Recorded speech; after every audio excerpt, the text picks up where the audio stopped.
So okay, back to life fitness. So it, you went from family business there. So tell what happened. Okay, it's a completely different business. It's a multinational, American, with rules like G-SOX, that was SOX, Talk. Sarbanes-Oxley.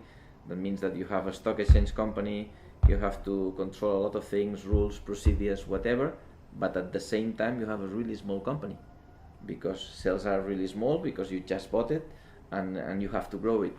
And it's interesting because you have the two sides. You have, let's say, the knowledge of the big corporations that they are really good on procedures, maintaining resources, knowledge, and on the side you're managing a really small company that you How have to small grow. is small? How big was the team? Uh, we create the team from zero because we start from zero. We have to. It was 2-3 persons that was from the previous, but we have to create it from zero. Then create it from zero to make it a reasonable business. So okay, and how long did it take you? I was 3 years and something until I moved to ASICS. And what happened in those 3 years? Growing double digit every year, increasing on people, on sales, on profit, and learning a lot. So by the time you left, how big was it? There are amounts that you cannot tell because in this you have confidentiality No, agreements, but but it was some millions. No, not the revenue, the people. I mean. And people side, I think we finished with 20 something persons. Oh, so you build everything from zero in 3 years, and then, so what were like the biggest learning lessons? I think that the biggest learning is first is not a good or bad strategy, it's the strategy that you can apply. Because what I mean is when you think big company, you are going to do things it, but the reality is you're a small company and a big company, then you have to adjust your strategy. Mm-hmm.